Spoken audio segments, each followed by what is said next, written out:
के साथ आज मैं तो नहीं, हादसे में भी नहीं आता, अगर उनकी तबीयत ही खराब हो जाए तो खाना बनाने के लिए कोई और नहीं है, तो फिर खाना कहां से आता है? होटलों से आता है या ऑनलाइन मंगाते हैं?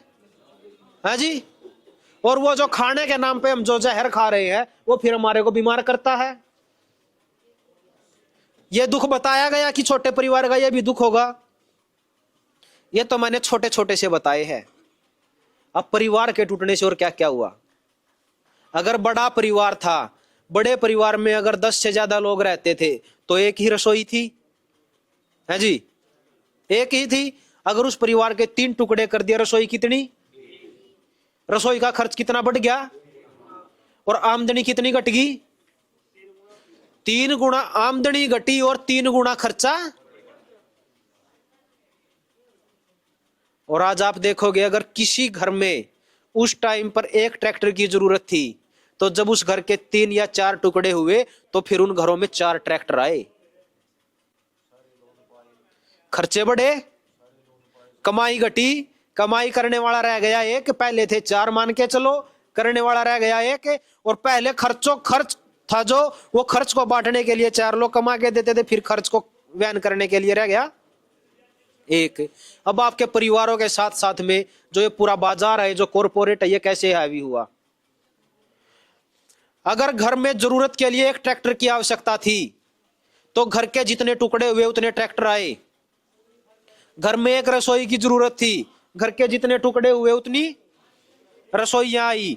घर में जरूरत के लिए एक फ्रिज की जरूरत थी, घर के जितने टुकड़े हुए उतने फ्रिज आए। घर में एक टीवी की जरूरत थी तो घर के जितने टुकड़े हुए उतने टीवी आए। घर में एक मोटरसाइकिल, लाइट देखियो जी, नहीं आई।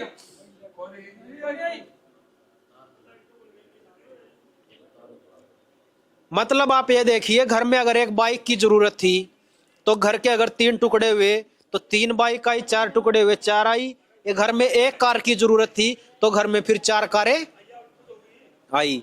अब हमारा समाज तो टूटता गया। आवाज आ रही है जी पीछे? हमारा समाज टूटता गया और उस समाज के टूटने के साथ साथ हमारे समाज के खर्चे बढ़ते गए। आज मैं अपने गांव का एक दिन बैठा था, मैं विचार कर रहा था मेरे गांव की, मैं जमीन के हिसाब से आकलन लगा रहा था कि मेरे गांव में कितने ट्रैक्टरों की जरूरत है। तो मेरे गांव में 90% ट्रैक्टर जरूरत से ज्यादा थे। और ये हर गांव के साथ है। 90% ट्रैक्टरों की, अगर मेरे गांव के अंदर मैं अंदाजा बता दूं आपको, अगर आज मेरे गांव में 200 ट्रैक्टर है तो मेरे गांव की जमीन के हिसाब से मात्र 20 ट्रैक्टरों की जरूरत है। लेकिन बाजार कितने ट्रैक्टर बेच गया? 200। वो कमाई कहां जा रही है?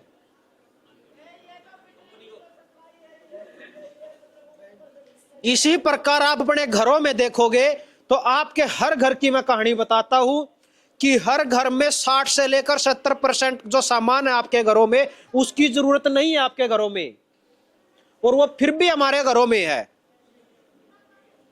और आज की तो ये बात है कि इस फोन के ऊपर कुछ दिखाया जाता है, हमारे पास 1 जोड़ी 2 जोड़ी जूते हैं, फोन पे वो जूते बहुत सारे दिखाए जाते हैं, वो पसंद आ जाते हैं, हम उसको मंगा लेते हैं। पैसे नहीं होते तो भी क्रेडिट कार्ड पे। 1970 के आसपास जब गांव में बैंक आना शुरू हुए तो बैंक के जो मैनेजर थे वो भीख मांगते आते थे किसानों के पास जब उसकी फसल आती थी, और बोलते थे, बापू कहते थे कि बोला बापू हमारे खाते में, हमारे बैंक में अपना खाता खुलवा ले, उसमें पैसे डाल ले। वो उसमें तरस खा के, क्योंकि हमारे जो लोग हैं वो भावुक लोग हैं, वो किसी की भी भावना में बह जाते हैं। अगर मैं आप लोगों को, हम यहां पर बैठे हैं, अगर मैं आप लोगों से वैसे कोई अपील करूंगा आप नहीं मानोगे, लेकिन अगर मैं भावुक होकर आपसे किसी से अपील करूं तो हो सकता है आप में से 2-4 लोग जान देने के लिए भी आगे आ जाए। तो उन कंपनियों को पता था कि भारत के लोगों की मत कैसी है, इनकी बुद्धि कैसी, उनको पता था, और वो हमारी उसी मानसिकता के साथ खिलवाड़ किया उन्होंने। जो बैंकों के एम्प्लॉय थे वो हाथ जोड़कर आए और हम लोग उन बैंकों में पैसा हमने जमा करना शुरू किया। और अब आज ये बात देख लो कि आज क्या कोई बैंक का कोई एम्प्लॉय ऐसे हाथ जोड़ के आता किसी किसान के पास है जी? आज तो किसान जाता है हाथ जोड़ के, बाबूजी मेरी जमीन रख लो, मेरे को लाख रुपए की, मेरे को बेटी की शादी करनी है, मेरा बेटा बीमार हो गया है। यही हाल है। जिन घरों में, मेरे घर में मेरी दादी के पास 5 धड़ी चांदी थी, और अगर 5 धड़ी चांदी थी तो लगभग लगभग उसके पास 1 किलो के आसपास सोना भी होगा है जी। 5 धड़ी चांदी का मतलब 25 किलो चांदी थी। और आज ये स्थिति है कि अगर मेरे सभी चाचा ताऊओं के पास और मेरे घर में भी अगर बात की जाए, बल्कि लोग बड़े हैं, अगर आज सोने की बात की जाए तो सभी के पास मेरे हिसाब से 1/2 किलो सोना भी ना निकले। कहां गया? लोगों को दिखाने के लिए ब्याह शादियों में नकली ज्वेलरी पहनते हैं हम, है जी। और जिसके घर में सोना हो सारे का सारा सोना जा लिया बैंकों में गोल्ड लोन के नाम पर। तो आप ही बताओ कि हम आज संपन्न है या आज से पहले थे? वो कड़ुल्ली, वो तागड़ी, वो तो देखी होगी, 1-1 किलो की तो तागड़ी होया करे थी है जी। पाया में कड़े होया करते, घाघरी पाया करते, वो कड़े गए। कितनी छलकड़ी होया करती, कितनी वो एक गल में क्या बोला करते उसने, कंठी, कंठी गड़सरी है जी, हांसली, हाँ। सारे का सारा कहां गया है जी? सुनो जी, फिर बतला लियो, यो जो थारा होया करता यू मारा भी होया कर था। आज ना थारा रहा ना मारा, जाते बैठे हैं, यू गया तो गया कड़े है। हम सारे दुखिया हैं। तो आप ये देखो, मैं नहीं कहता कि आप अंग्रेजों से पहले का भारत देखो, मैं नहीं कहता आप 1492 से पहले का भारत देखो। मैं इतना कहता हूं कि अब हमारे समाज में हमारे बुजुर्ग जीवित हैं, एक बार उनके पास बैठो और उनसे पूछो कि 1970 से पहले का भारत कैसा था, 1970 से पहले का मेरा गांव कैसा था, 1970 से पहले का मेरा हरियाणा कैसा था, 1970 से पहले का मेरा समाज कैसा था। और जब आप उसके बारे में जानोगे, आपको रात को नींद नहीं आएगी, इतनी मैं गारंटी देता हूं आपको। इतना भाईचारा था, थाने नहीं थे, पुलिस नहीं थी, पुलिस की हिम्मत नहीं थी गांव में एंट्री करने की। और आज ये क्या हो गया, ये कैसे हुआ है? हमारे देश में एक बहुत बड़े अर्थशास्त्री हुए आचार्य चाणक्य, जो अब तक के भारत में सफल क्रांतिकारी हुए, जिसने जो चाहा वो करके दिखाया था। उसके बाद इस भारत की व्यवस्था को जिसने चाहा वो कर ही नहीं पाया। एकमात्र इंसान है जिसने अपनी व्यवस्था अपने हिसाब से लिखी, अपने हिसाब से बनाई थी, आचार्य चाणक्य ने। उसने एक बात कही थी कि जब बहुत सारी घटनाएं एक साथ घटती नजर आए तो रुको और विचार करो कि ये कहीं प्रयोग तो नहीं है। अगर एक घटना घट रही है, 2 घटना घट रही है, संयोग हो सकता है। अगर एक से ज्यादा घटनाएं एक साथ घटती हुई नजर आए तो फिर वो संयोग नहीं, वो प्रयोग है। और ये प्रयोग यहां तक है कि जो मैंने कल थोड़ी सी चर्चा की थी उसके ऊपर मैं आता हूं कि आप अगर सोने जा रहे हो तो आप उसी कंपनियों को, उसी बाजार को प्रमोट कर रहे हो, क्योंकि बेड बनाने वाले आज बड़े ही खत्म हो लिए हमारे गांव से। बेड भी कंपनियों के हैं, बेड के ऊपर बिछने वाला गद्दा भी कंपनियों का है, बेड के ऊपर बिछने वाली चादर भी कंपनियों की है। फिर जब सुबह उठते और बेड टी लेते हैं, बेड टी का मतलब बुरी चाय होगी, लेकिन हम फिर भी बेड टी मतलब जिस बेड के ऊपर सोते हैं, नाम ही देख लो बेड का, बेड क्यों पड़ा। मैं नहीं बोलता इससे ज्यादा, बेड को बेड ही क्यों कहा गया। शब्दों पे भी आऊंगा मैं थोड़ी देर में, लेकिन ये देख लो बेड का नाम बेड क्यों पड़ा। उस बेड के ऊपर आप हो, चाय पी रहे हो, चाय पी के जब आप लैट्रिन में टॉयलेट में जाते हो तो वहां पर वो जो टॉयलेट सीट है वो किसने बनाई? आपके गांव के किसी व्यक्ति ने तो नहीं बनाई, कंपनी ने बनाई। वो जो उसके ऊपर वो लगा हुआ वो क्या बोलते हैं उसको, सिस्टम या क्या बोलते हैं, वो किसने बनाया? वो भी कंपनी ने बनाया। उसको सफाई करने के लिए जो बनाया वो किसने बनाया? वो भी कंपनी ने बनाया। जो टाइल लगी उस बाथरूम में वो किसने बनाई? वो भी कंपनी ने। जितनी टुंटियां लगी है, जितना वो लगा हुआ है, वाशर लगा हुआ, वो सारे का सारा किसने बनाया? कंपनियों ने। अगर आप अपने बाथरूम को देखो और एक व्यक्ति के जीवन का आकलन लगाओ तो लगभग मैं ज्यादा नहीं आपको बोलता, तो कम से कम बाथरूम के नाम पर एक जीवन में लाख रुपए से ज्यादा खर्च करते हैं एक व्यक्ति। वो पैसा किसको जा रहा है? फिर हम ये उम्मीद कैसे करें कि हमारा समाज मजबूत हो? नहीं हो सकता। पहले क्या था कि जितना हम अपने गांव में कमाते थे, अपने समाज में कमाते थे, सारे का सारा हमारे समाज में रोटेट होता था। 1970 से पहले वो तोड़ ही नहीं पाए भारत को, क्योंकि भारत गांव से चलता था और गांव की व्यवस्था अपने पर निर्भर करती थी, किसी दूसरे के ऊपर नहीं। लेकिन 1970 के बाद ये जब से ये कंपनियां घुसना शुरू हुई है, तब से लेकर अब तक हमारे पास कुछ नहीं बचा, खाली दिखावे के अलावा। हमारे जो घर हुआ करते थे वो घर भी एक बीघे में हुआ करते थे, लेकिन आज वो घर भी छोटे होकर और हम ये बोलते हैं कि भाई हम तो फ्लैट में रह रहे हैं, जहां पर ना छत अपनी है ना जमीन अपनी है, खाली वो दीवार या वो हवा लेके, और उस हवा के हम। अचरज की बात है कि गुड़गांव में 190 करोड़ का फ्लैट बिक गया। कबूतर खाना, डिजिटल जेल जो आज की जेल है, 190 करोड़ की कमाई कहां जा रही है फिर हमारी?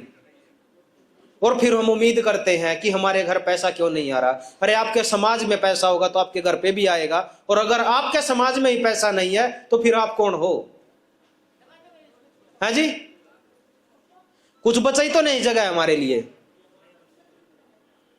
तो फिर से अगर इस भारत को भारत बनाना है तो हमें फिर से उसी भारत पे आना पड़ेगा। उसका मतलब यह नहीं है कि हम वो प्राचीन व्यवस्था जो हमारी चली हुई थी हम केवल उन्हीं पे आए, नहीं। उसके साथ में जो आपको आज लगता है कि जो सहायक हो सकते हैं उनका सहारा ले लिया जाए। मतलब अगर मशीनें भी कोई बनी है तो मशीन भी ऐसी होनी चाहिए जिसको मानव ही ठीक कर सके, मानव ही बना सके और मानव ही उसका संचालन कर सके। अगर उस मशीन को हम ठीक करना नहीं जानते तो फिर वो हमारे हित में नहीं है, वो चाहे कोई भी है। अगर किसी चीज को हम ठीक करना जानते हैं तो वो ही केवल हमारे हित में है। 1970 के बाद ही हमारे समाज को नौकरियों के पीछे धकेला गया, और पूरे का पूरा समाज जिसके हर हाथ के पास रोजगार हुआ करता था, वो सारे का सारा समाज नौकरी के पीछे लालायित होके पड़ गया। ये उन्होंने बताया कि नौकरी करने वाले को कोई काम नहीं करना पड़ता, आलस्य का शिकार हम बनाए गए। और जब हम उन नौकरियों के ऊपर आ गए, जब पूरे के पूरे समाज का जो सिस्टम, जो ढांचा जो खड़ा हुआ, वो सब नौकरी पाने के लिए ही खड़ा हो गया, और हम नौकरी लगने लगे, तो यहाँ पर किसान की वैल्यू भी खत्म, यहाँ पर कुम्हार की वैल्यू भी खत्म, यहाँ पर लोहार की भी वैल्यू खत्म। समाज के जो मुख्य अंग हुआ करते थे सबकी वैल्यू शून्य, कुछ रही तो नहीं, और हम सब के सब नौकरी करने पे चल पड़े।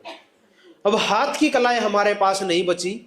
किसान का बच्चा आज खेती करना नहीं जानता, कुम्हार का बच्चा आज मिट्टी का ही नहीं पता उसको किस मिट्टी के बर्तन बनते हैं, बनाने की तो दूर की बात हो गई।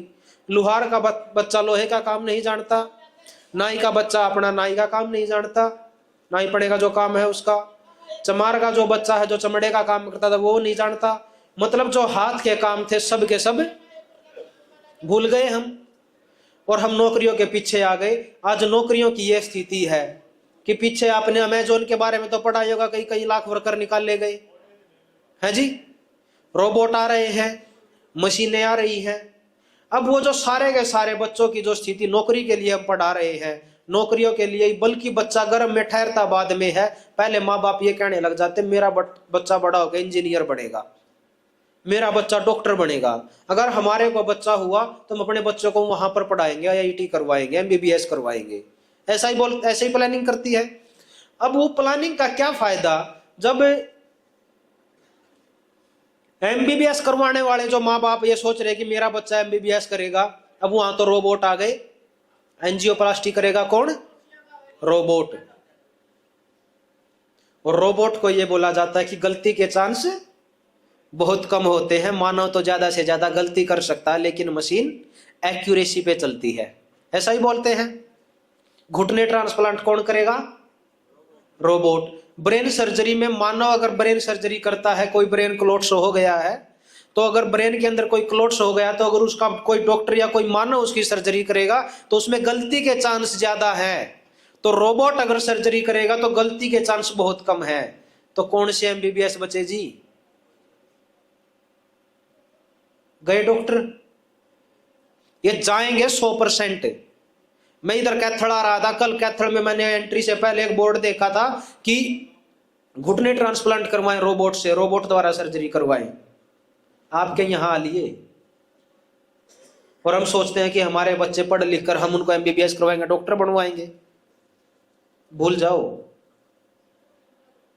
इसी प्रकार जिस भी अंक को आप ये मानते हो कि उसकी नौकरी सुरक्षित है, अमेज़न के अंदर जो बोला जाता था कि भाई ये तो परमानेंट एम्प्लॉय हो, परमानेंट एम्प्लॉय भी निकाल ले गए। अभी जिस नेस्ले को ये जो एमएनसी कंपनियां थी बोल रहे हैं, ये जितने भी हमारे नेता हैं ये बोलते हैं कि हम फैक्ट्रियों को लेके आएंगे, हम कंपनियों को लेके आएंगे जिसके चलते हमारे समाज को, हमारे समाज के बच्चों को रोजगार मिले। इसीलिए यही तो बोलते हैं और हम भी प्रमोट करते हैं कि आप लेके आओ फैक्ट्रियों को जल्दी से जल्दी। और आप देखोगे कि एक भी फैक्ट्री के अंदर, एक भी कंपनी के अंदर लोकल बच्चों को रोजगार है ही नहीं। उसमें काम करने कौन आएगा? बिहार से, झारखंड से, छत्तीसगढ़ से, मध्य प्रदेश से, उत्तर प्रदेश से, यही आएंगे। और हमारे यहाँ के बच्चे काम करने जाएंगे उनके वहां। वहां काम नहीं होगा तो हमारे बच्चे फिर चढ़ेंगे जहाज, बेचेंगे धरती, चढ़ेंगे जहाज और जाएंगे विदेश में। यही है। अभी जिस नौकरी के नाम पे इतना कौतूहल आज मचा हुआ है, वो नौकरी चली जाए सब की सब, तो सोचो समाज कहां खड़ा है।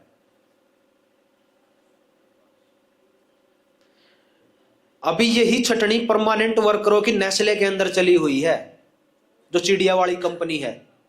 जैसा उसमें अमेज़न में हुआ था ना, अमेज़न में हुआ था, वही काम अब नेस्ले में चला हुआ है। जो अमेज़न का सीईओ था वो नेस्ले का सीईओ आ गया। और जो परमानेंट भर्तियां थी उसने अभी तक ड्यूटी ज्वाइन नहीं की, 1 तारीख से करेगा।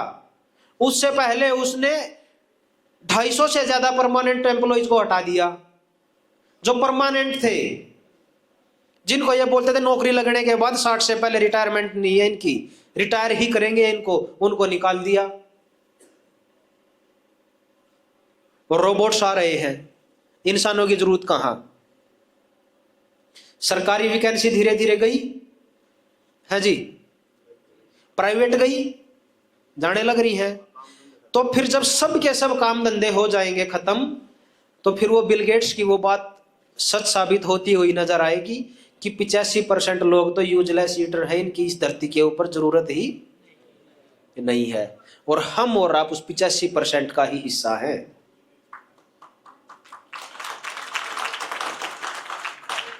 ये ताली बजाने का विषय नहीं, ये शौक का है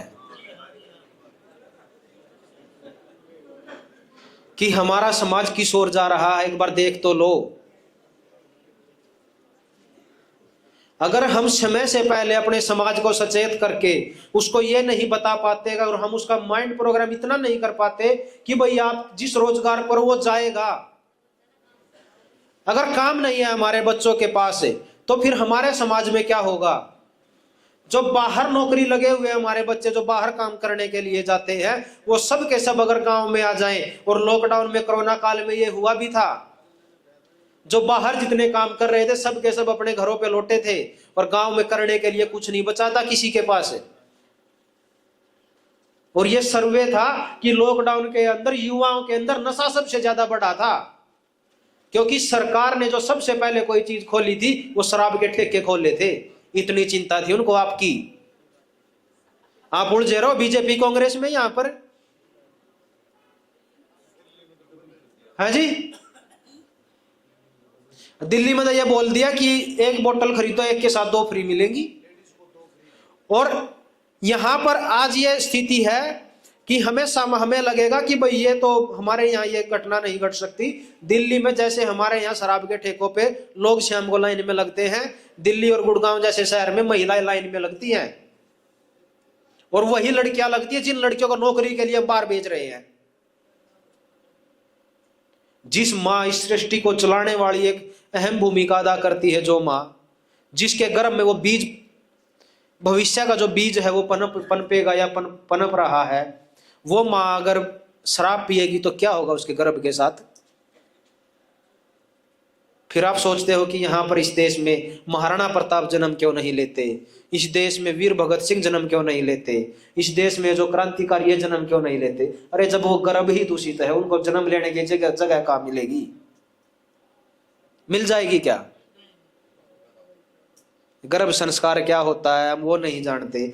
आपका जो छोटे से छोटा जो अंग है, ये व्यवस्था बड़ी गहनता के साथ ये सोचकर कि इनको कैसे बर्बाद किया जाए, बिल्कुल पिन टॉप एक भी जगह नहीं छोड़ती है बर्बाद करने की। और माइक्रो लेवल पे बर्बादी चली हुई है हमारी और आपकी। और अब तक के इस व्यवस्था के द्वारा जो हमें लग रहा है, ये 2025 और 2026 ये 2 साल अब तक के सबसे क्रूशल दौर रहेंगे मानव जीवन के। 2020-21 में आपने वो तबाही नहीं देखी जो अब होने वाली है। इसीलिए हम बोलते हैं कि अपने घरों में अगर बचना है तो कम से कम 2 साल का राशन रखो, क्योंकि ये फूड क्राइसिस लाने की भी इनकी पूरी तैयारी चल रही है। ये जो बेमौसम बारिश हुई है, ये जो ओले पड़ रहे हैं, सामान्य घटना नहीं है। और आज हमें आप लोगों को बताने की जरूरत नहीं है कि दुबई के अंदर क्या खेल हुआ था। दिल्ली के अंदर कृत्रिम बारिश करवाई जा रही है। बुंदेलखंड में उत्तर प्रदेश सरकार ने कृत्रिम बारिश करवाई है। यह अखबारों में सामान्य घटना बन गई है अब कि कृत्रिम बारिश करवाई जा सकती है। अगर जरूरत पड़ने पर बारिश करवाई जा सकती है तो जरूरत ना पड़ने पर भी तो करवाई जा सकती है या नहीं करवाई जा सकती। और आप एक चीज पे नजर दौड़ाइएगा कि जब जब किसान की फसल पकने पे आएगी तब तब बारिश क्यों होती है। पूरे देश का यही हाल है। जैसे ही फसल पीक पे आएगी वैसे ही बारिश हो जाएगी और उस फसल को तबाह कर देगी। इस मौसम में जो बारिश हो रही है, कभी ओले पड़े थे क्या? धरती सफेद कर दी अब की बार तो हो गई ना। धरती सफेद कर दी, जमीन खाने के लिए तो क्या चाहिएगा?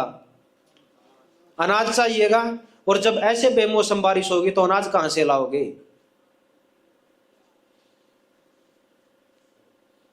अगर छत कच्ची हो तो बारिश आने से पहले इंतजाम किया जाता है। अगर बारिश आ जाएगी तो वो छत फिर ढह जाएगी।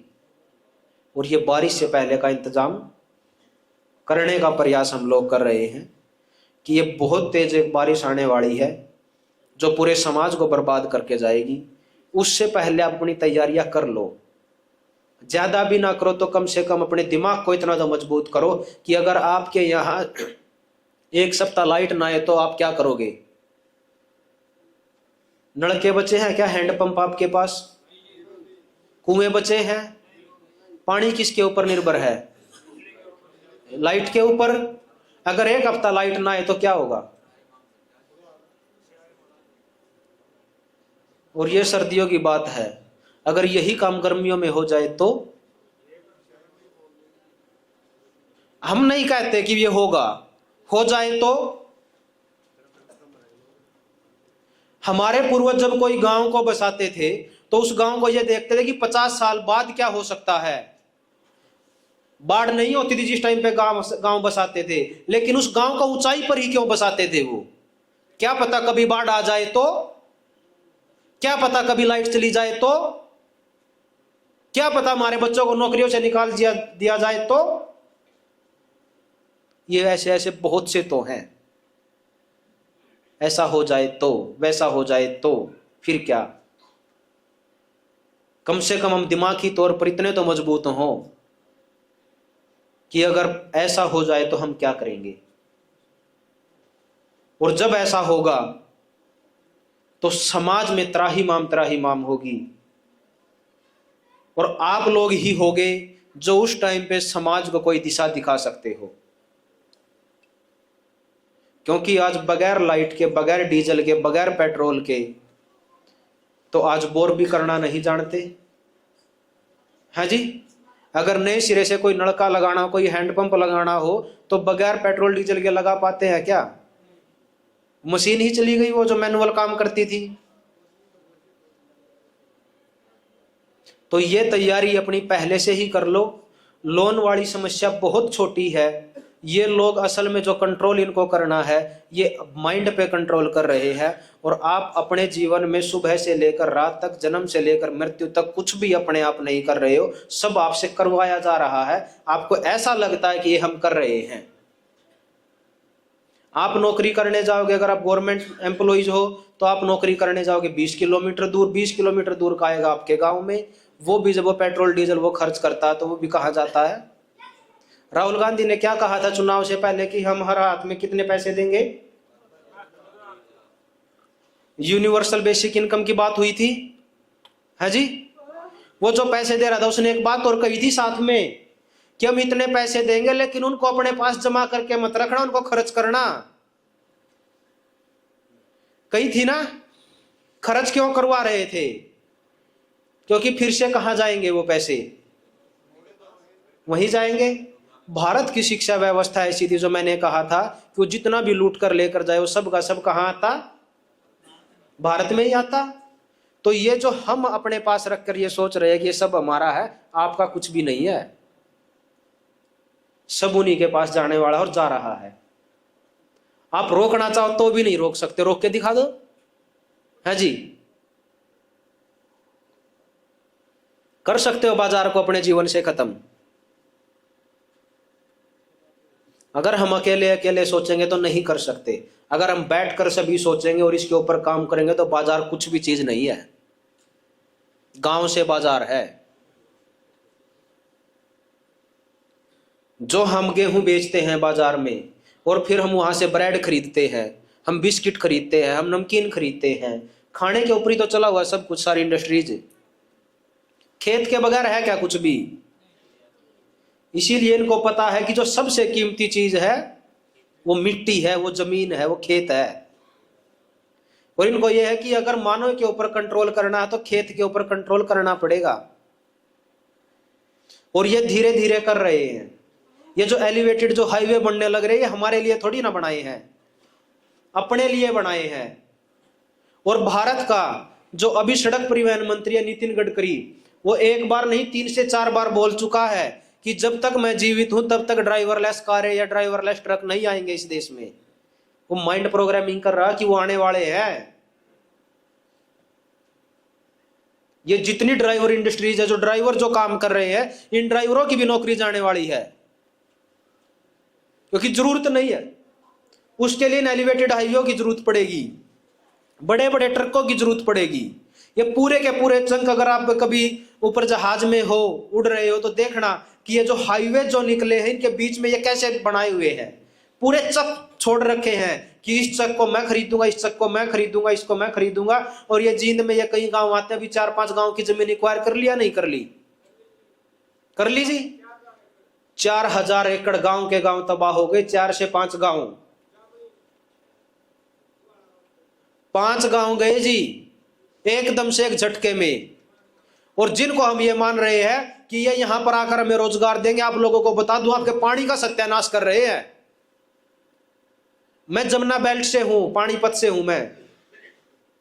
मेरे यहां पर इतनी फैक्ट्रियां लग चुकी हैं कि मेरे यहां पर जमीन का पानी पीने लायक नहीं बचा। सारी फैक्ट्रियां क्या करती है कि जो गंदा जो वेस्टेज वाटर है इनका, उस वाटर को बोर करके जमीन के अंदर छोड़ रहे हैं और सरकारें छुड़वा रही हैं। तो पानी आपका नहीं बचा, खेत आपका नहीं बचा, बीज आपका नहीं बचा, बचा तो बचा क्या? और जो सत्ता में बैठे हैं उनको नहीं दिख रहा। वो तो हमारे को उड़ जाएंगे कि हिंदू हिंदू, मुस्लिम मुस्लिम।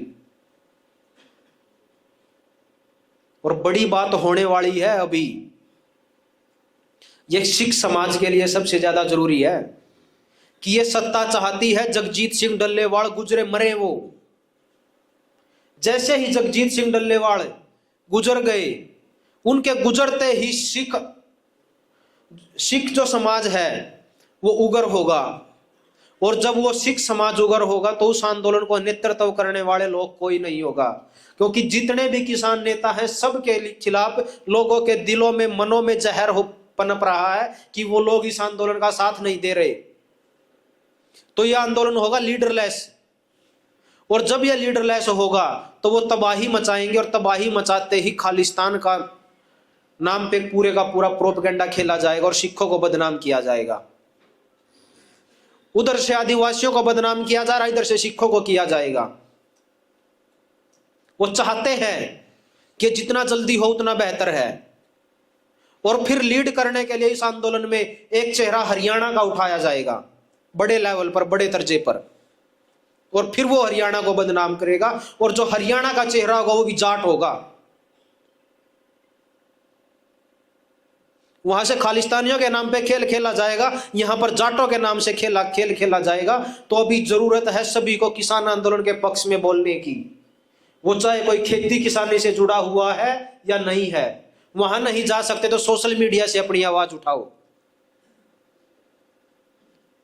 ये किसान आंदोलन मतलब जगजीत, ये आंदोलन अगर सफल हमने करवाना है तो जगजीत सिंह डल्लेवाल का जीवित रहना बहुत ज्यादा जरूरी है। अगर वो चले गए तो फिर आप अंदाजा नहीं लगा सकते, क्योंकि सरकारों ने चुनाव से ठीक पहले अपना वो तांडव दिखाया था गांव गांव में जाकर। वो ट्रायल था इनका कि अब हम चुनाव जब सिर पे हो तब हम क्या कर सकते हैं, और जब चुनाव बहुत दूर हो तो हम लोगों को भून भी सकते हैं गोलियों से। और उनके जाते ही ये काम होना है। तो कैसे भी करके इसको जन आंदोलन में परिवर्तित करें, हर घर से, हर फोन से इसकी आवाज उठनी चाहिए। बहुत कम दिन के बच्चे हैं वो अगर ऐसे ही चलते रहे तो, क्योंकि कैंसर के मरीज हैं, डायबिटीज भी है उनको।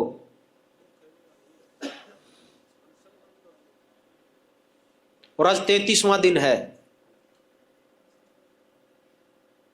हम और आप एक दिन भूखे नहीं बैठ सकते। किसान की एमएसपी की लड़ाई अकेला किसान नहीं बचेगा, किसान से ही सब बचेंगे, क्योंकि हमारी जो व्यवस्था थी वो खेती आधारित थी, वो किसान आधारित थी। अगर किसान ही नहीं बचा तो हम नहीं बचने वाले, चाहे वो किसी भी किसानी से जुड़ा हुआ या नहीं जुड़ा हुआ, क्योंकि उगाया हुआ तो सब किसान का ही खाते हैं। आप किसी मॉल में जाइए, वहां पर आप 1 किलो सेब खरीद के देखिए, वही सेब जो किसान के यहां से मात्र 15 रुपए में 10 रुपए किलो बिकती है, वही सेब उस मॉल में जाके वो 500 रुपए किलो हो जाती है। जो बाजरा किसान 18 रुपए किलो बेचता है, वही बाजरा अडानी अंबानी के मॉल में जाके वही बाजरा 150 रुपए किलो हो जाता है। तो आप सोच लीजिएगा कि जब इन जमीनों के ऊपर ये आ जाएंगे, ये कॉरपोरेट शक्ति आ जाएंगी, तब क्या है। फ्री के पानी को जब ये 20 रुपए से लेकर और 400 रुपए लीटर बेच सकते हैं, यहां तक कि एक पानी की बोतल 11,000 रुपए की बिक रही, 11,000 रुपए लीटर, वो पानी भी खरीदते हैं लोग। तो जब मुफ्त के पानी को 11,000 रुपए लीटर तक बेच सकते हैं, तो जब जिसके बगैर काम ही नहीं चलता, जिसको पैदा ही खेत से होगा, अगर उसके ऊपर ये कंपनियां काबिज हो गई, तो फिर सोच लो कि आपकी रोटी की कीमत क्या होगी। तो सब कुछ रोटी के लिए ही करोगे और भीख मांगोगे कि एक वक्त का खाना दे दो, भले ही कुछ करवा लो। रोटी कंट्रोल में तो सब कंट्रोल में। तो ये बहुत बड़ी लड़ाई है, इसको ध्यानपूर्वक अपने मस्तिष्क में लगातार ये चलाते रहें। ऐसा हो गया तो हम क्या करेंगे, ये हो गया तो हम क्या करेंगे। और ये होने वाला है, हमारे रोकने से, हमारे ना कहने से ये ना तो रुकने वाला है। हम तो चाहते हैं कि ऐसा ना हो, लेकिन ये होगा, क्योंकि इनका जो टारगेट है वो 2030 तक है। ये उसको और बढ़ा लेंगे, लेकिन इन 2030 तक, अब तक के जो जीवन में जो जिसने भी जो अपना समय बिताया है, ये सबसे खतरनाक साल होने वाले हैं 2025 और 26। इतना जरूर जहन में रखना। पता नहीं ओले भी कितने पड़ेंगे, पता नहीं फसल भी कैसे बर्बाद होगी, बहुत जगह बाढ़ भी आएगी, बहुत जगह कुछ भी होगा। हो सकता है कहीं पर कोई बांध भी टूट जाए, और उसको सामान्य घटना दिखाएंगे ये कि बादल फटने से बांध टूट गया।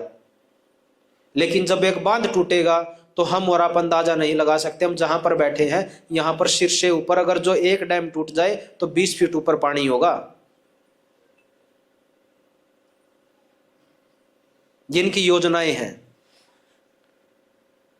तो ये फर्स्ट लेवल की ट्रेनिंग है, इसके बाद सेकंड लेवल की होगी, फिर थर्ड लेवल की होगी। जो थर्ड लेवल की ट्रेनिंग होगी उसमें डिकोडिंग सिखाई जाएगी कि कैसे कैसे सब कुछ बताकर करते हैं।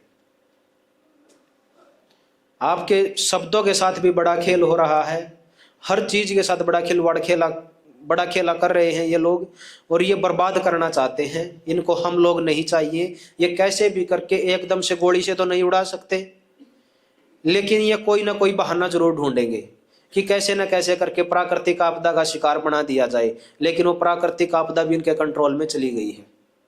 और ये दुबई में एक उदाहरण पेश हुआ भी था, आपने देखा भी था कि कैसे बड़े बड़े टावर धड़ाम से गिरे थे। तो खतरा सामने है, लड़ने के लिए तैयार होना है। लड़ने के लिए तैयार का मतलब ना हमने हथियार उठाना है कहीं पर, ना कहीं पर धरने देने जाना है। इस किसान आंदोलन में जरूर पहुंचिए, जितने साथी पहुंच सकते हैं। अपने सोशल मीडिया पेज से इसकी आवाज उठाइए, क्योंकि वो बचेंगे तो हम बचेंगे, और वो नहीं बचेंगे तो हम भी नहीं बचेंगे। एकमात्र उम्मीद किसान से ही है, किसान ही देश बचा सकता है। और किसान से बाहर भी अगर बात की जाए तो दो ही कौम है ऐसी जो बचा सकती हैं, एक है सिख, दूसरा है आदिवासी। क्योंकि ये लोग ही हैं जो अपनी जड़ों से अभी तक जुड़े हुए हैं और ये जोड़ने का प्रयास करते। बाकी सब की जड़ें कट चुकी हैं, और जड़ों से कटने वाला कभी भी इस तंत्र के सामने खड़ा होकर टकरा नहीं सकता। तो आप लोगों ने अपना कीमती समय दिया, इतने ध्यानपूर्वक सुना, आपका बहुत बहुत धन्यवाद। डॉक्टर देवेंद्र बलारा जी हमारे बीच में आए हैं। मैं निवेदन करूंगा कि आप आए और मार्गदर्शन करें। पुर्तगाल और स्पेन ये आपस में लड़ रहे थे कि पूरी दुनिया के ऊपर पूरी दुनिया का धन लूटने के लिए स्पेन जाएगा या पुर्तगाल जाएगा। तो ये जब दोनों महाशक्तियां आपस में लड़ रही थी, तो उस समय के पोप वो होता है जो ईसाई धर्म को संचालन करता है। तो वो पोप था, वो पोप ने देखा कि ये दोनों जो देश हैं ये एक ही धर्म के अनुयायी है, एक ही धर्म को मानने वाले लोग हैं ये, और ये आपस में लड़ रहे हैं। तो ये दुनिया को बता रहे हैं कि हमारे में ही एकता नहीं है। तो उसने उनकी मध्यस्थता की। उस टाइम का जो पोप था, उस पोप ने मध्यस्थता की, और मध्यस्थता करके उसने एक पेपल बुल जारी किया। उस पेपल बुल में उसने ये कहा कि भाई आप दोनों एक ही धर्म को मानने वाले लोग हो, एक ही धर्म के आप लोग हो, और एक ही परंपरा आपके जीवन में है, आप आपस में क्यों लड़ रहे हो। तो उन्होंने कहा कि पूरी दुनिया को आप कंट्रोल करना ही चाहते हो, आप लूटना चाहते हो। तो उसने लूट का वहां पर शब्द का प्रयोग नहीं किया, क्योंकि डॉक्यूमेंट्स में ये कभी भी अपने पे उंगली उठाते हुए नहीं दर्शाए जाएंगे। तो उसने क्या किया कि भाई आप पूरी दुनिया को दो हिस्सों में बांट लो, और दो हिस्सों में बांट के आप इसके ऊपर राज करो, इसको जितना लूटना चाहते हो आप लूटो। और वो फिर दोनों ही, वो स्पेन और पुर्तगाल दोनों अलग अलग दिशा में निकले, और फिर बोलते हैं कि भारत की खोज कब हुई है जी? बचपन से पढ़ाया गया ना। और किसने की? और अमेरिका की खोज किसने की, और वो कब हुई? अब आप ये देखो, ये मैंने तो बताया नहीं है आपको, लेकिन आपको बचपन से पढ़ा के ये दिमाग में, सबके सबकॉन्शियस माइंड में ऐसे जगह कर गया है कि उससे पहले तो कुछ था ही नहीं। बोला गया कि भारत की खोज की और अमेरिका की खोज की, और ये दोनों उस समय की ये भी महाशक्तियां, मतलब आर्थिक तौर पर संपन्न देश हुआ करते थे, भारत और अमेरिका। क्योंकि अमेरिका के अंदर भी काफी क्लाइमेट है जो भारत से मैच करते हैं। भारत पे जितनी प्रकृति की अटूट अनुकंपा रही है, इतनी तो किसी देश के ऊपर नहीं है, लेकिन अमेरिका के पास भी काफी हद तक थी।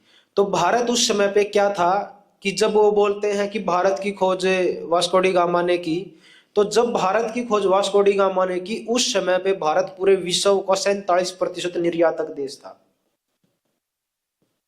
मतलब पूरी दुनिया जितना कमाती थी, हर 100 में से 47 रुपए भारत कमाता था। रुपए का मतलब ये रुपया नहीं है, रुपए का मतलब था सोना और चांदी। मतलब सोने में ही व्यापार होता था, चांदी में भी नहीं होता था। तो भारत सोने में व्यापार करता था। 100 सोने के अगर सिक्के थे, उनमें से 47 सिक्कों के ऊपर भारत का अधिकार होता था, क्योंकि भारत का व्यापार बड़ा था। और जो सबसे बड़ा व्यापार था भारत का, वो कपड़े का था। पूरी दुनिया को कपड़ा पहनाना भारत ने सिखाया है। जब पूरी दुनिया नंगी घूमती थी, तन ढकने के लिए कपड़ा नहीं था, उस समय पर यहाँ पर कपड़ा उद्योग चलते थे और वो हर घर में चलते थे। मतलब उस शानो शौकत का भारत है। आज भी ऐसे ऐसे कपड़े जो प्राचीन हम ये मानते हैं ना कि कपड़ा अभी की देन है, पुराना कपड़े बनाने का अब भी अगर आपको मिलेगा, रेयर मिलते हैं अभी। एक साड़ी भी ऐसी है कि एक माचिस की डिब्बे में साड़ी आ जाए, इस प्रकार का कपड़ा बनाता था भारत। साड़ी कितनी बड़ी होती है। हमारे अगर हरियाणा की बात की जाए तो रेजे के कपड़े होते थे यहां पर। अब रेजा कहीं पे देखने पे आता प्रधान जी? नहीं आता ना। तो कपड़े बनाने की इतनी कलाएं थी, इतने तरीके का धागा और कपड़ा बनाया जाता था जिसकी हमें और आपको अंदाजा भी नहीं है। और वो कपड़ा भारत बाहर भेजता था, जिसके चलते वो सोना लेता था। केवल ट्रेडिंग का एक ही माध्यम था उस टाइम पे, वो था सोना। तो भारत के पास अब क्या था कि वो लुटेरे लोग थे।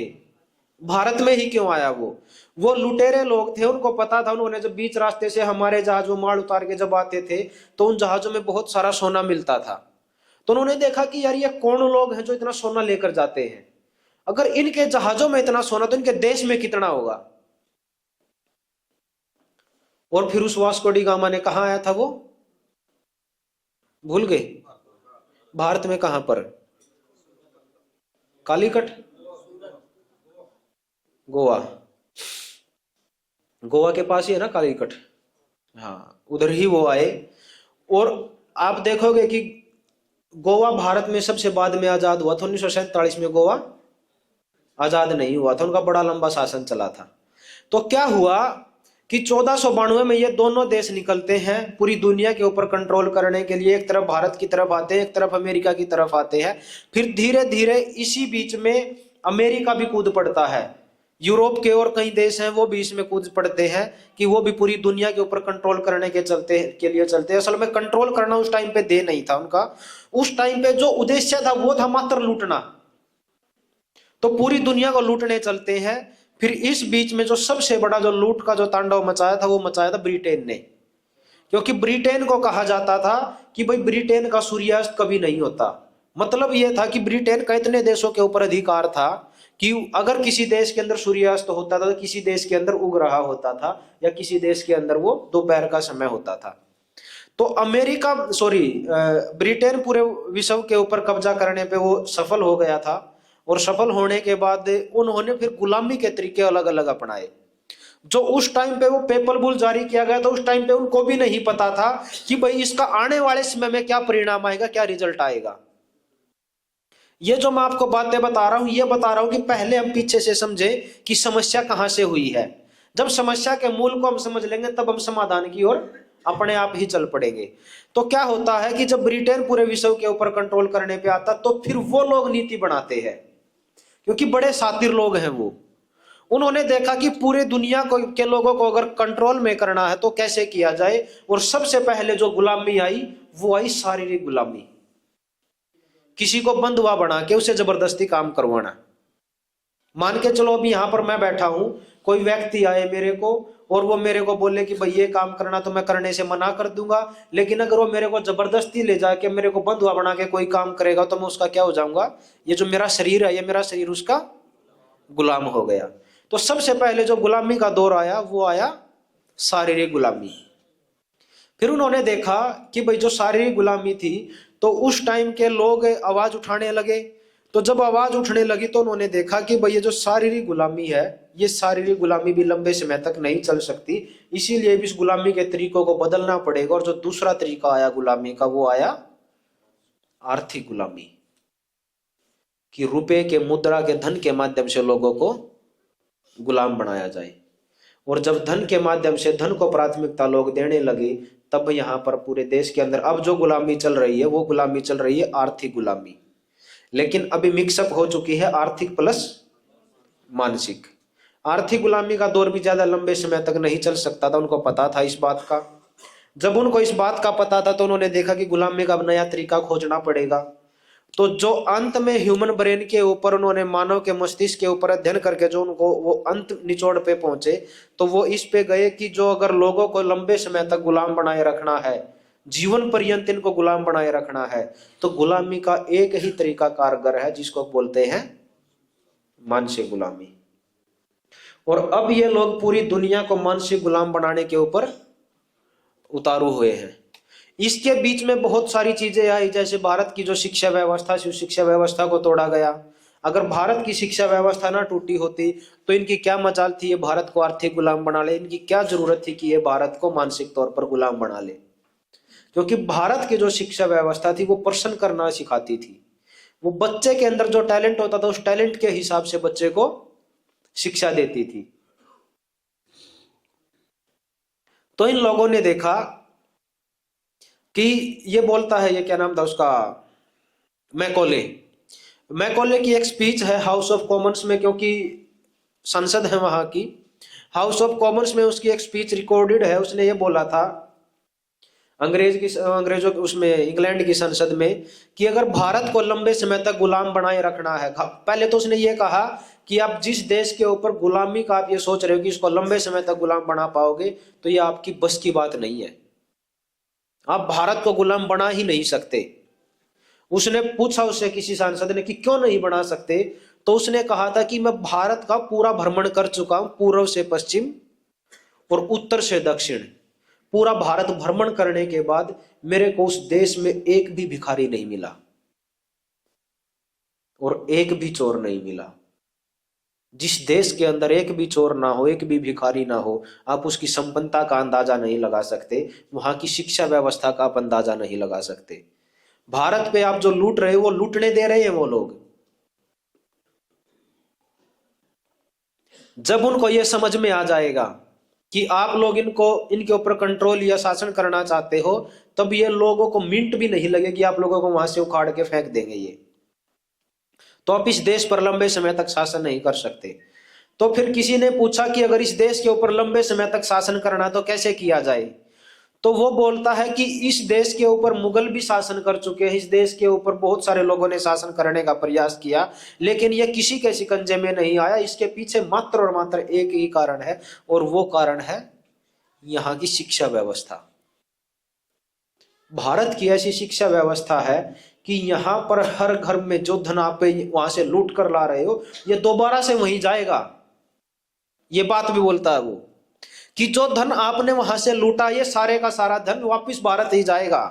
क्योंकि जिस प्रकार की भारत की शिक्षा है, जहां का कौशल, जो हाथों के पास जो कलाएं है, वो कलाएं ऐसी ऐसी तैयार करते हैं कि आप ना चाहते हुए सब कुछ उन्हीं को दोगे। तो फिर बोलते हैं कि क्या किया जाए इस देश पर शासन करने के लिए। तो उसने कहा था कि अगर इस देश को लंबे समय तक गुलाम बनाए रखना है तो सबसे पहले यहाँ की शिक्षा व्यवस्था को तबाह करना पड़ेगा। और फिर भारत की शिक्षा व्यवस्था को तबाह किया गया। अंग्रेजों से पहले जो मुगल आक्रांताएं भी इस देश ने झेली और अन्य मुस्लिम आक्रमण इस देश ने झेले, उसके बाद भी भारत की वो शिक्षा व्यवस्था को चोट नहीं पहुंचा पाए थे। और जब तक भारत की शिक्षा व्यवस्था जीवित थी तब तक भारत किसी का गुलाम बन ही नहीं सकता था, बन ही नहीं सकता था। लूट कर भले ही कोई ले जाए, लेकिन वो लूटा हुआ सारा धन भारत में ही आएगा, क्योंकि पूरी दुनिया के पास जो रास्ता दिखाने वाला था वो मात्र भारत ही था। जो कौशल, जो कलाएं जो भारत के पास थी वो पूरी दुनिया में किसी के पास नहीं थी। तो धन कहां जाएगा? एक बार मैं लूट के खुश हो गया किसी से, फिर मैंने कुछ चीजें खरीदनी पड़ेंगी तो मैं कहां जाऊंगा? और फिर वो धन दोबारा से कहां जाएगा? मैं भारत के पास जाऊंगा और वो सारे का सारा धन फिर से भारत में जाएगा। तो उन लोगों ने भारत की शिक्षा व्यवस्था को, जैसे नालंदा विश्वविद्यालय का नाम सुना होगा, तक्षशिला का सुना होगा, ऐसे बहुत सारे, मतलब गांवों के हिसाब से हर गांव में गुरुकुल हुआ करते थे यहाँ पर। और ये उनका डेटा है, उनका आंकड़ा, ये हमारा बताया हुआ नहीं है। ये 1935 के अंदर बोलता लॉर्ड मैकोले कि भारत के अंदर आज भी, मतलब भारत की जो साक्षरता दर है वो 98% है। सोच सकते हो, हर 100 में से 98 लोग पढ़े हुए हैं, पढ़े लिखे लोग हैं। और पढ़े हुए का मतलब ये नहीं कि खाली ये अक्षर ज्ञान हो उनके पास, वो ज्ञाता है किसी न किसी कला के।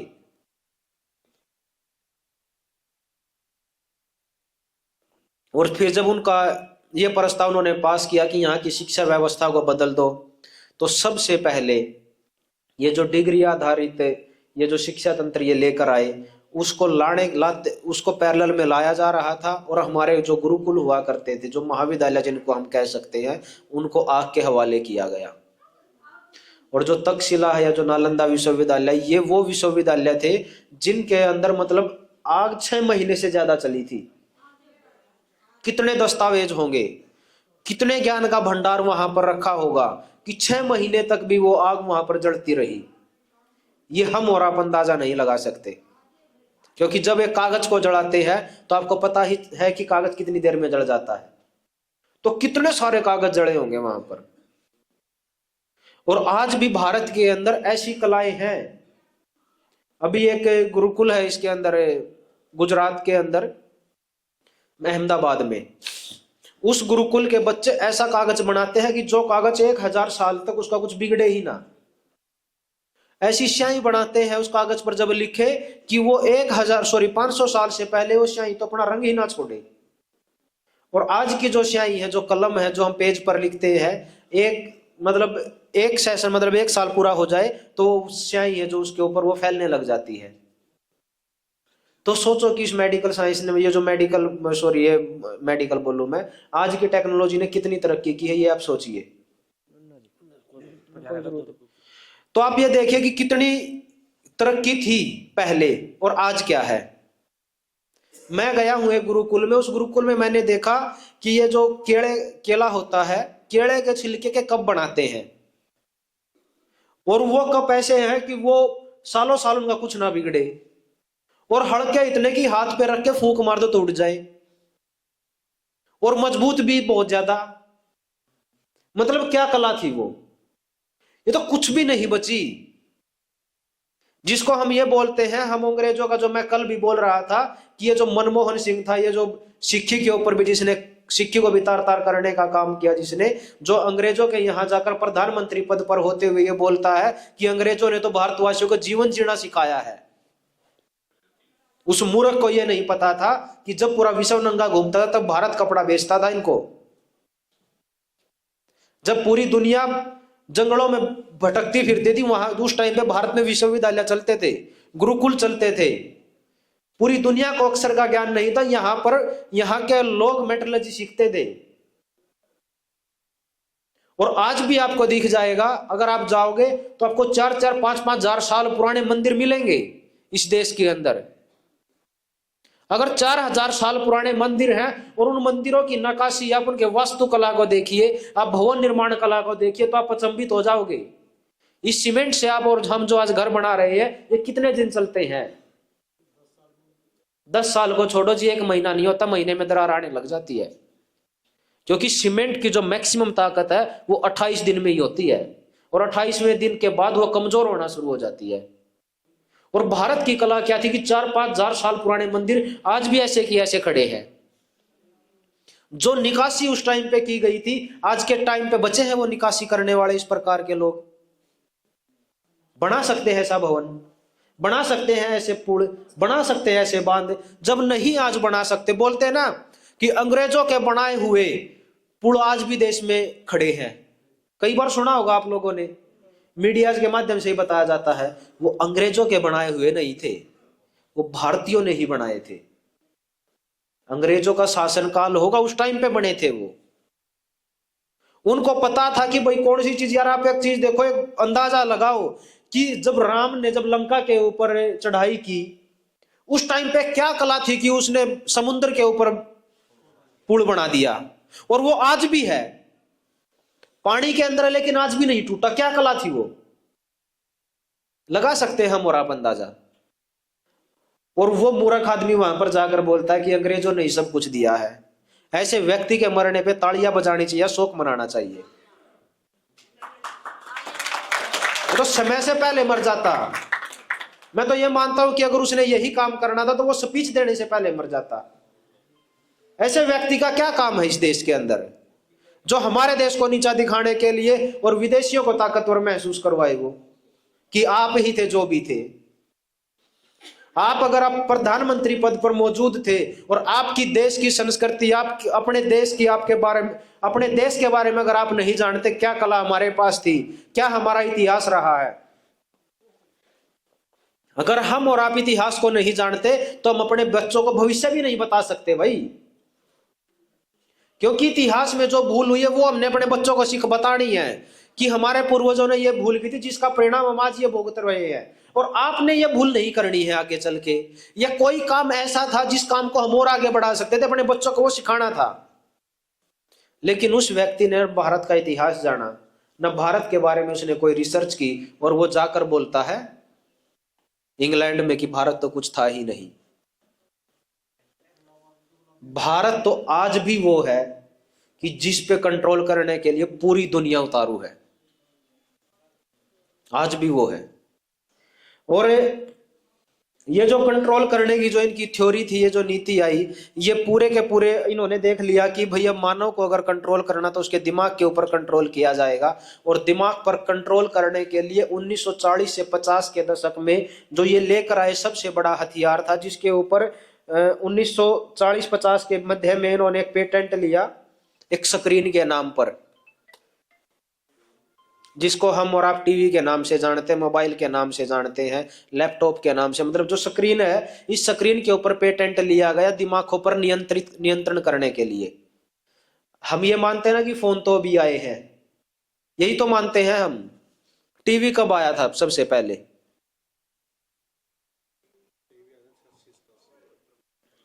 80 के बाद, 80 के आसपास मानो, 70 को मानो। अगर आप देखोगे रामायण, वो तो घर घर आया था, आप देखोगे टीवी के ऊपर तो लगभग 70 के आसपास हमारे को बताया जाएगा कि इसका जो आविष्कार है वो 1970 के आसपास हुआ है। लेकिन इसका जो पेटेंट था वो 1940 से 50 के बीच में ले लिया गया था। और सबसे बड़ा जो एक्सपेरिमेंट हुआ था, टीवी के माध्यम से लोगों को हिप्नोटाइज करके और लोगों को आत्महत्या के लिए प्रेरित किया गया था। लगभग 40 लोग आत्महत्या कर गए थे इस स्क्रीन के माध्यम से। मतलब लोगों को किस हद तक उकसाया होगा। और अगर इस बात को हम 10 या 12 साल पहले बोलते तो इसके ऊपर कोई विश्वास नहीं करता। लेकिन आज तो आप और हम इसके ऊपर विश्वास कर ही सकते हैं। जिस व्यक्ति का ब्रेन काम नहीं करता, जो मंदबुद्धि है, उस मंदबुद्धि के हाथ में भी ये फोन पकड़ा दो, उसको कुछ देने की जरूरत नहीं है। वो भी इसके अंदर इतना लिप्त हो जाता है कि उसको पता ही नहीं चलता कि मैं क्या कर रहा हूं क्या नहीं कर रहा हूं। एक मंदबुद्धि भी। एक बच्चे के हाथ में दे दो आप, वो बच्चा क्या करता है इस फोन को हाथ में आने के बाद? वो भूख भूल जाता है, वो प्यास भूल जाता है। माँ बाप के पास अपने बच्चे को देने के लिए समय नहीं है, वो खाना खिलाने के लिए अपने बच्चों को ये फोन दे रहे हैं हाथ में। उनको थोड़ी ना पता है कि ये किस लिए है किस लिए नहीं है। तभी हम बोलते हैं कि अगर किसी ने कोई टेक्नोलॉजी, किसी का कोई आविष्कार किया तो वो आपके लिए नहीं किया भाई, वो उसने अपने लिए किया है। और इसकी पटकथा लिखी गई देखो कब, 1492 से चलता हुआ आ रहा है। और पूरी दुनिया के दिमागों के ऊपर कंट्रोल करने के लिए जो माइंड कंट्रोल यूनिट का जो पेटेंट लिया गया, वो 1940 से 50 के दशक के मध्य लिया गया, के बीच लिया गया। और वो पेटेंट लेने के बाद आज उसका दुष्परिणाम हम और आप नहीं, पूरा विश्व झेल रहा है। तो कब सोचा उन्होंने? लेकिन बड़ी बात यह थी कि भारत को अंग्रेज भी इतना नहीं लूट पाए, भारत को मुगल भी इतना नहीं लूट पाए। उन्होंने कानून भी बहुत बनाए और लूटा भी बहुत। लेकिन वो आज तक, आपको ये लगता होगा कि यहां से भी सुनने में मिला होगा कि भारत के पास कुछ नहीं बचा। लेकिन आप लोगों की जानकारी के लिए मैं बता दूं कि आज तक भारत 2% भी नहीं लूटा है, 2% भी। 98% तो बाकी है। अब आप इसके धन धान्य का आकलन खुद लगा सकते हो। और ये मेरे कहने मात्र से नहीं है, जितना अंग्रेजों ने लूटा था उससे कई गुना सोना तो अकेले झारखंड में है, खदानों में। अगर प्रति व्यक्ति बांट दिया जाए तो 350 ग्राम आएगा हर व्यक्ति के हिस्से में, 140 करोड़ लोगों में। और ये हमारा डेटा नहीं है, ये हमारा आंकड़ा नहीं है, ये हमारा आकलन नहीं है, ये झारखंड सरकार ने दिया था। अकेला झारखंड दुनिया के 17 से ज्यादा देशों को खरीद सकता है, अमूल चूल सब कुछ। कितना बड़ा है झारखंड। तो अगर हमारे को यह लगता है कि भारत इतना लूट चुका है और फिर भी इसका अस्तित्व नहीं मिटता, तो कुछ तो बात है इसमें। तो ये पूरी दुनिया के जो शासक हैं, इनकी निगाह अकेले भारत के ऊपर है। इतना होते हुए भी भारत को आज तक इतना कंट्रोल नहीं किया गया जिस प्रकार से ये लोग चाहते थे। उसके पीछे केवल और केवल एक ही कारण था कि ये जो भारत था ये संयुक्त परिवारों में रहता था, जॉइंट फैमिली। जो भारत का असली जो सत्यानाश होना शुरू हुआ, वो सत्यानाश होना शुरू हुआ 1970 के दशक के बाद। 1970 के से पहले का भारत पे आप जाइए, आपके दादाजी भी तो होंगे, आपके पिताजी की अगर उम्र उससे पहले की है तो आप उनसे पता कीजिए कि 1970 से पहले का भारत क्या था। आपको पता चलेगा कि समाज में तनाव नाम की कोई चीज नहीं थी, बीमारी नाम की कोई चीज नहीं थी, डॉक्टर नाम की कोई चीज नहीं थी। यहाँ पर वैद्य हुआ करते थे, वो भी 5-5, 10-10 गांवों में एक एक वैद्य हुआ करता था। लेकिन यहाँ पर मतलब यहाँ पर ऐसा था कि जहर नहीं था खेतों के अंदर। परिवारों में इतना प्यार प्रेम था आपस में कि जिसकी हम और आप कल्पना भी नहीं लगा सकते। यहां पर इतना प्यार प्रेम था, अगर किसी गांव के अंदर के पास अगर लुहार नहीं है तो दूसरे गांव से उस गांव के चौधरी जाते थे, झोली करते थे कि भाई हमारे गांव में लुहार नहीं है, लुहार की जरूरत है, दे दो एक। है जी, कुम्हार नहीं होता था। तवज्जो देखिए कितनी थी, जितना आज हम टूट चुके हैं आपस में। अगर किसी गांव में कुम्हार नहीं होता था, उस गांव के प्रतिनिधि मतलब जो उस गांव को रिप्रेजेंट करने वाले लोग थे, जिनको हम आज के टाइम पे चौधरी मानते हैं, ये चौधरी नहीं, वो चौधरी कुछ और हुआ करते थे, वो जाते थे और उन गांव की पंचायत वाला देर झोली करके मांगते थे कि भाई मेरे को लुहार दे दो यार, हमारे गांव में लुहार नहीं है, कुम्हार दे दो, धुनकर दे दो, बुनकर दे दो, तेली दे दो, नाई दे दो। ये जाके झोली करके मांगते थे। और आज के टाइम पे सभी इनको निकालने पे तुले हुए हैं। है जी, 1970 से पहले का भारत देखोगे, एक भी व्यक्ति आपको बेरोजगार नहीं मिलेगा, एक भी व्यक्ति। हर हाथ के पास यहां पर रोजगार हुआ करता था। इतना प्यार प्रेम था आपस में कि गांव की एक गांव को तो छोड़ो, पड़ोस के गांव में भी कोई भूखा नहीं सोता था।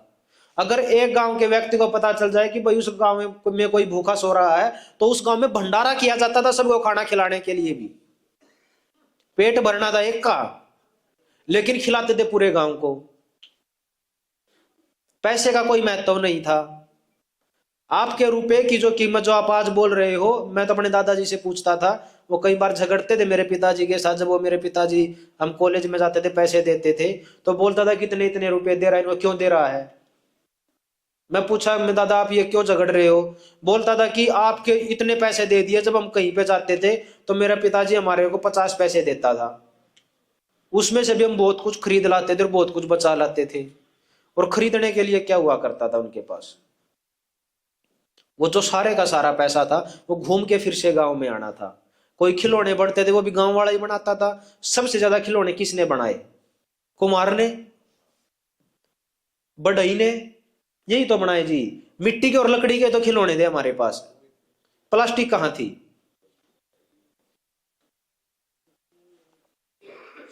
तो जो असली जो समाज को तोड़ा गया, जो इस देश को तोड़ा गया, असली टूटा था ये 1970 के बाद। और 1970 के आसपास आप देखोगे कि 1970 के आसपास ये हरित क्रांति आई, 1970 के आसपास ही ये टीवी आया, 1970 के आसपास ये स्लोगन आया, बड़ा परिवार दुखी परिवार, छोटा परिवार सुखी परिवार। 1970 के बाद ही हर व्यक्ति को भीख समान कुछ भी दिया जाए, सब्सिडी नाम की चीज 1970 के बाद आई। 1970 के बाद ही ICDS आई, इंटीग्रेटेड चाइल्ड डेवलपमेंट स्कीम, जिसको आंगनवाड़ी बोलते हैं। एक 10-10 किले का भी जमींदार के घरवाली अपने पोता को, अपने पोती को उंगली पकड़ के लेके जाती थी, हाथ में कटोरा उठा के, चूरी लेने के लिए। अब आप एक बात का खुद आकलन लगा लीजिए कि देने वाला मालिक होता है या लेने वाला होता है जी। जिसने ऐसे हाथ फैला लिया उसके पास कुछ बचता है क्या? भिखारी का कोई आत्म स्वाभिमान होता है? और आपके बच्चों के दिमाग के ऊपर कैसे खेला गया कि 1972 के आसपास ये जो ICDS आती है, वहां पर हर हाथ में कटोरा उठवा दिया। कैसे खेला? और जब वो कटोरा उठाया, कोई नहीं जी बाद में कर लियो चर्चा, जब वो कटोरा उठवाया, अब माँ हाथ में कटोरा लेके पोता पोती को अपने साथ में लेके जा रही है, तो वो जब साथ में लेके जाती है तो उस बच्चे के दिमाग के ऊपर क्या प्रभाव पड़ता है कि मांगना तो शान की बात होती है, मांगना कोई अपमान नहीं होता।